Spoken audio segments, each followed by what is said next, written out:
বন্ধুরা, তোমাদের অনেকেরই কমেন্ট পাচ্ছি এবং যতটা সম্ভব রিপ্লাই করছি, তবে মেয়ে বা কাকিমা বৌদিদেরও অনেক কমেন্ট পেয়েছি। আপনারা কমেন্ট করলে আমার ভিডিও বানাতে ভালো লাগে, আমিও চাই অজানা কারোর সঙ্গে বন্ধুত্ব বা আলাপ করতে। যাই হোক, গল্পে ফিরে আসা যাক। বন্ধুরা, আজকে আমি বলবো বাসে এক মহিলাকে 10 টাকা ধার দিয়ে তার সাথে কি করলাম। চলুন, একটা প্রচণ্ড ভিড় বাসে উঠলাম। লেডিস সিটের সামনে দাঁড়িয়ে আছি। লেডিস সিটের সব বয়সী মহিলারা বসে আছেন।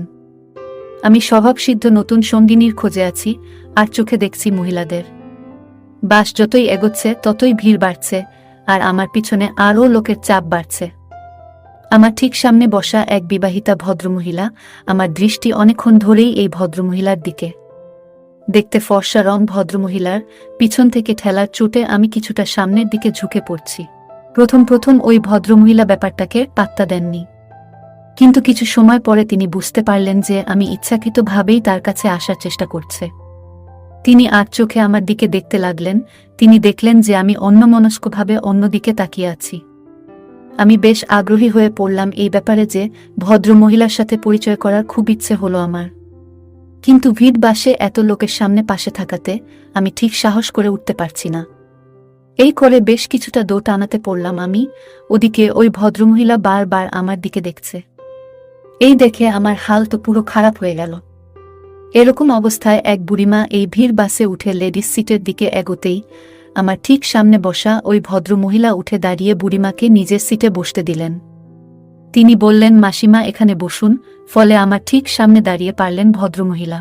এতে করে আমাকে কিছুটা পিছোতে হলো, আর এবারে আমি বেশ আয়েশ করে ওই ভদ্রমহিলাকে চোখ দিয়ে খেতে পারব। এর মধ্যে কন্ডাক্টর ভাড়া চাইতে ভদ্রমহিলার কাছে হাত বাড়ালো। ভদ্রমহিলা ব্যাগ থেকে খুঁজে একখানা 200 টাকার নোট দিয়ে বললেন, আমাকে একটা 10 টাকার টিকিট দিন, আমি এর পরের স্টপেজে নামব। অমনি কন্ডাক্টর বলে উঠল, দিদি 10 টাকার টিকিট চেয়ে 200 টাকার নোট ধরাচ্ছেন, খুচরো দিন। ভদ্রমহিলার কাকুতি মিনতি কোনো শুনল না কন্ডাক্টর। আমি সুযোগ পেয়ে ঠিক পেছন থেকে বলে উঠলাম, আমিও পরেরটাতে নামবো, আমি দিয়ে দিচ্ছি, এত চিন্তার কিছু নেই। বলে আমি নিজের ও ওই ভদ্রমহিলার দুইজনের টিকিট একসাথে কেটে ফেললাম। ভদ্রমহিলাকে বললাম, চলুন গেটের দিকে এগোতে থাকুন, আমিও নামব। এইবার ভিড় ঠেলে ভদ্রমহিলা গেটের দিকে এগোতে লাগলেন। আমি পিছন গেটের দিকে এগোতে লাগলাম। একবার ভিড়ের মধ্যে নিজের হাতটা দিয়ে গেটের রড ধরার অছিলায় ভদ্রমহিলার কাছে নিয়ে গেলাম। বাস নির্দিষ্ট স্টপেজে থামতে প্রথমে ভদ্রমহিলা আর পিছনে আমি দুইজনে নামলাম। ভদ্রমহিলা আর চোখে আমাকে দেখে মুচকি হেসে বললেন, দাদা, আপনার এই ঋণ শোধ করি কি করে বলুন তো? যদি কিছু মনে না করেন, আসুন না আমার সাথে, আমার ফ্ল্যাটে খুব কাছেই। আপনাকে 10 টাকা দিতে হবে দাদা, আমার বাস ভাড়ার টিকিট বাবদ। আমি খানিকটা ইতস্তত করছিলাম। আমি বললাম, দিদি 10 টাকার জন্য এত ব্যস্ত হবার কি আছে?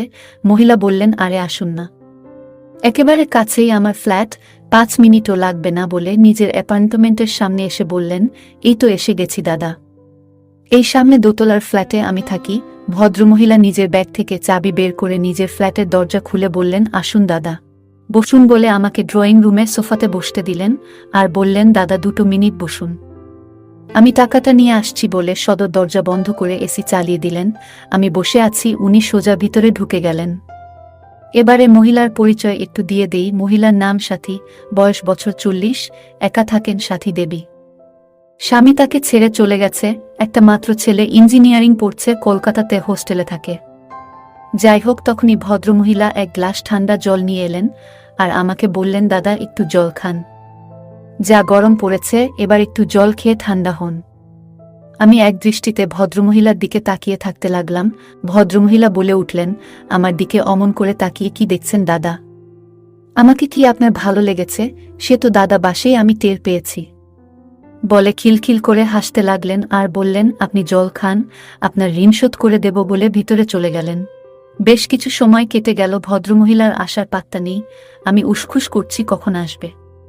আমি বললাম, ও দিদি, আমি এইবার উঠব, ওই 10 টাকার টিকিটের জন্য এত ব্যস্ত হবেন না, আপনি এখানে আসুন, আমি এইবার বেরোবো। এই ডাকে ভিতর থেকে উত্তর এলো, আসছি, এই তো আসছি। এর মধ্যে দাদা আপনি ঠান্ডা হয়ে গেলেন বলে হঠাৎ ভদ্রমহিলার আগমন ড্রয়িং রুমে। আমার চোখ দুখানি স্থির হয়ে গেল। স্বচ্ছ একটা ছাপা শাড়ি পরে এলেন। আমি তো অবাক হয়ে তাকিয়ে আছি। তখনই মহিলা বললেন, কেমন লাগছে দাদা এখন আমাকে? বলে খিলখিল করে হেসে উঠলেন ভদ্রমহিলা, এসে একেবারে সোফাতে আমার গা ঘেঁষে বসলেন। তিনি বললেন, চলো শোবার ঘরে, তোমার তাড়া নেই তো? দুইজনে তখন ঘোরের মধ্যে। তখন আমার হাত ধরে ভদ্রমহিলা সোজা শোবার ঘরে চলে এলেন। বিছানায় পা তুলে বসলাম সাথী দেবীর অনুরোধে। ঠিক মুখোমুখি দুজন দুজনের দিকে হাসি মুখে তাকিয়ে একটু গল্প করছি।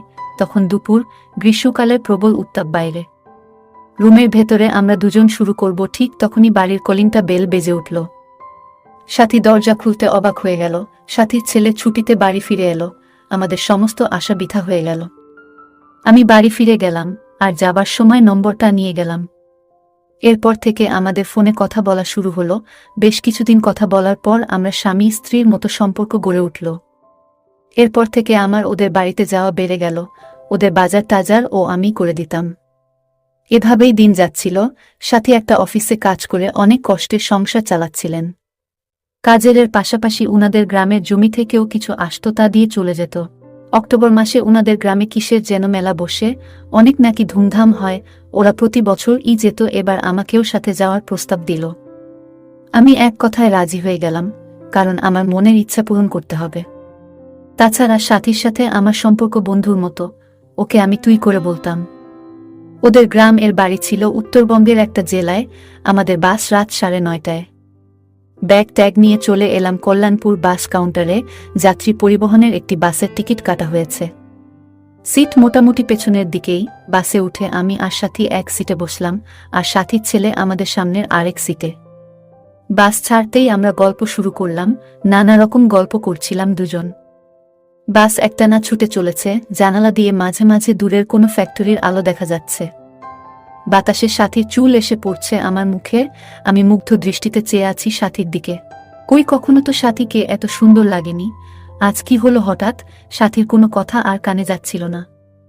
আমি কেবল তাকিয়েই আছি ওর চোখ নাক ঠোঁটোর দিকে। সাথী বলল, আমার বেশ শীত করছে। আসলেই অক্টোবরে যে এতটা শীত পড়বে ভাবিনি। সাথী একটা শাল বের করে ওর গায়ে জড়িয়ে নিল। এর মধ্যেই বাসের লাইটগুলো নিভিয়ে দিল। কেবল সামনের দিকটার একটা বালব জ্বলছে। সে ক্ষীণ আলোয় সাথীকে আরো সুন্দর লাগছিল। সাথীকে ছুঁয়ে দেখবার একটা তীব্র বাসনা কাজ করছে, কিন্তু পারছি না। উত্তেজনায় নাশিতে কেন কাঁপছি বুঝতে পারছি না। সাথী বলল, কি গো বীর পুরুষ, এটি শার্ট পরে কাঁপছ যে? জ্যাকেটটা আনুনি, আমার শালের অর্ধেক নাও। এই বলে সাথী তার শালের মধ্যে আমাকেও ঢুকিয়ে নিল। এখন আমি সাথীর গায়ের মিষ্টি গন্ধ পাচ্ছি। লেডি স্টেশনের পারফিউম আর সাথীর নিজের ঘ্রাণ মিলে একটা গন্ধ। আমি আর সহ্য করতে পারছি না। মনে হচ্ছে এক্ষুনি সাথীকে বুকের মাঝে জড়িয়ে ধরি। এমন সময় সাথী আমার একটা হাত ধরে আমাকে যমুনা সেতু দেখাতে লাগল। সারা বাসের যাত্রীদের মধ্যে মনে হয় কেবল আমরা দুজনেই জেগে আছি। হঠাৎ কই থেকে এত সাহস পেলাম জানি না। আমি সাথীকে ঘুরিয়ে নিয়ে ওকে জড়িয়ে ধরলাম, আর বললাম, সাথী, আমি তোকে ভালোবাসি, তোমাকে ছাড়া বাঁচব না। সাথী কোনো কথা বলল না, কেবল নিচু হয়ে রইল। আমার সাহস আরো বেড়ে গেল। আমি বললাম, সাথী, তোমাকে আমি চাই, একদম আমার করে চাই। ও তবুও চুপচাপ। আমি বুঝে গেছি সাথী ও রাজি আছি। এবার আমি বেশি দেরি না করে বাসের সিটের ওপর আমার এতদিনের চাহিদা মেটাতে লাগলাম। সাথীও কিছু বলল না। সাথী ও মজা নিচ্ছে। এইভাবে কিছুক্ষণ মজা করার পর আমরা ঘুমিয়ে পড়লাম। এইভাবে আমি আমার 10 টাকা শোধ করলাম। যাই হোক, আজকের ভিডিও এই পর্যন্ত। যদি আমাদের ভিডিওগুলি ভালো লাগে তাহলে লাইক, কমেন্ট এবং শেয়ার করুন। আর সবার আগে ভিডিও পেতে আমাদের চ্যানেলটাকে সাবস্ক্রাইব করুন। সবাইকে ধন্যবাদ।